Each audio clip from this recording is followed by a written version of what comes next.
My name is Marco Castillo, and I'm a musician, a Brazilian musician.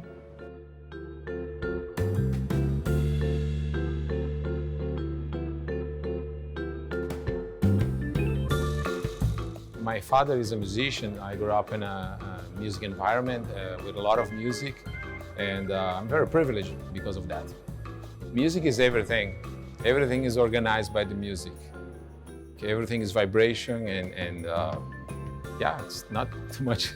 I'm kind of with a lack of things to say about music because it's so vast and so powerful, right? Like music is pretty much what organize, physically speaking, all the elements. So music is that fantastic tool that we have in our hands. So it's a wonderful thing.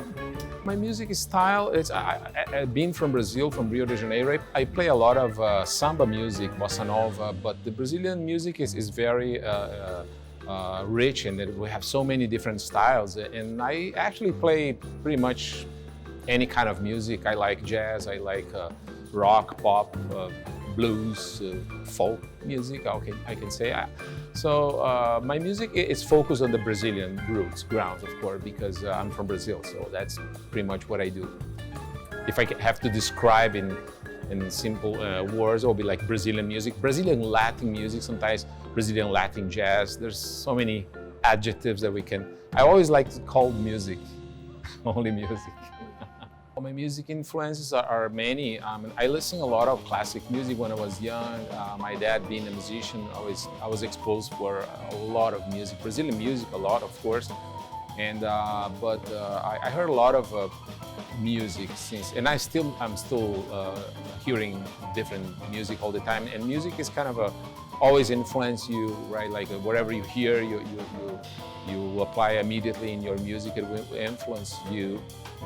But yeah, I don't have like a specific person. I have a lot of different genres and artists that have influenced my music. Okay, growing on a music environment, music was always around, and at some point I started to get interested in play instruments, right? Like guitar is my main instrument, and I started playing when I was around 10 years old. And I never stop. I mean, I love percussion. Tonight I'm playing percussion with my friend here for the Jazz Festival. And but my main instrument is guitar, but I play bass, a little bit of drums, and I can throw some chords on the keyboard, even though I don't play live keyboard, but basically strings, I can say, is my strength.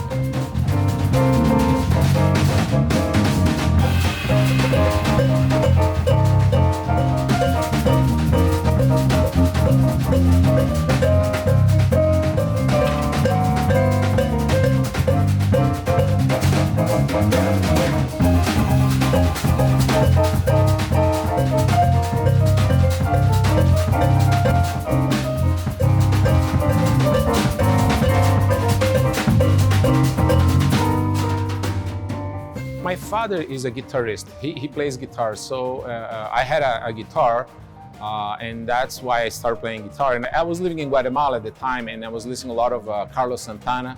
So that was, I can say, actually, that was my first influence on the guitar. And of course, like hearing, all sort of music, that influences you, and to. Interesting fact, like I remember my dad, he used to have every night like a different recording playing for us to sleep. So I have entire records in my head, like I can just like close my eyes and I can hear all those records with all the arrangements and everything. Yeah, it's something that you carry for life. It's wonderful. At 17, I was already playing professionally, 17, 18 years old until today. Yeah. All obstacles that you can imagine, you face as to make a living with music, because music is at the same time something that you can get reward for, but at the same time, it's a lot of people take for granted. And it's a fine line between the professional world and the amateur. And I understand that when you start playing, you just want to play, and then you can get any gig, right? So you don't care too much about money, but you have to put standards, right? Like I'm a little bit worried nowadays because with all this era that we are living on, having like wherever TikTok or Instagram and that, immediate reward. So I feel like we're not going on a really healthy way in terms of how the new generations are thinking about being paid for the music they produce. So it's kind of, we are on a really dangerous moment.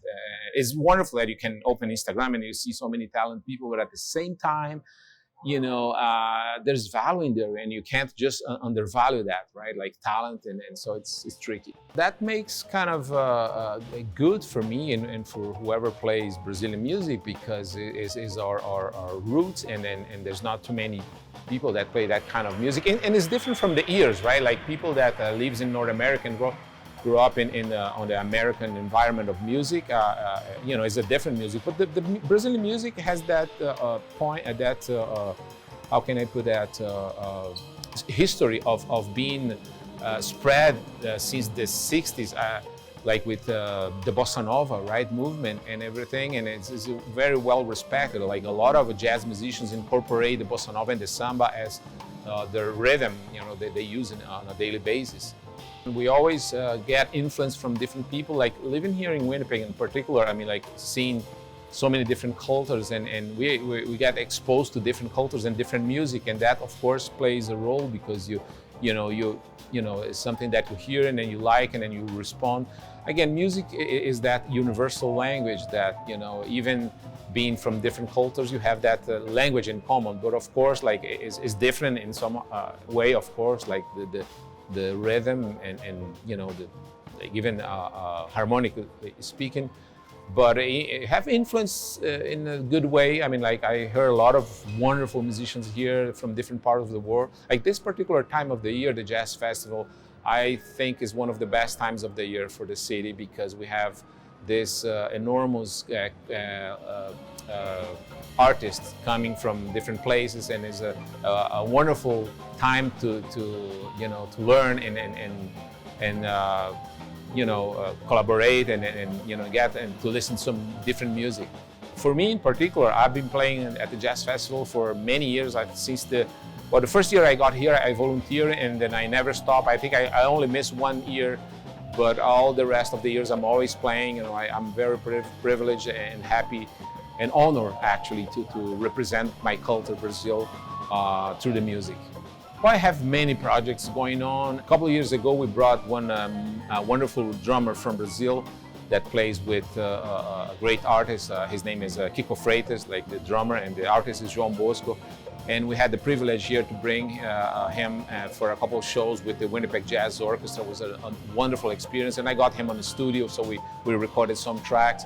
So I have this on the go, and I have other songs. I have some. I actually kind of releasing very soon a techno version of one of my songs. So I kind of a different version of my own song. So I'm excited with that. I have always many projects going on at the same time. Like it's a non-stop thing. Interesting songs that I like. I have particular, one is called Brazilian Season. Is actually the name of the first album I recorded here. Because it was, I think that the first album, the first songs I wrote reflect my, I was just coming from Brazil and everything was new here. So like this, the songs from the first album I really like. Actually, the Brazilians, there's one song in particular called Tão Zen that I re-recorded on my latest album, just the instrumental version. But every new song is my favorite because that's what we do, right? We put love and and inspiration. So yeah, until the next one comes, and then that's my favorite. Follow your passion. I think music, again, there's no shortcut, there's no formula. You have to find your own way. And again, we're living kind of a different times and crazy times, so we have to really figure out. I think one of the most important things is that you have to value yourself. You have to know the value you have on your talent, because that's and be aware, because for every talent people, there's 9 non-talent people just wanting to make money on you. So that's the trickiest part in the music business. But I mean, it's a very rewarding thing. I feel like the happier person and privileged person in the world, like being able to make my life on the music.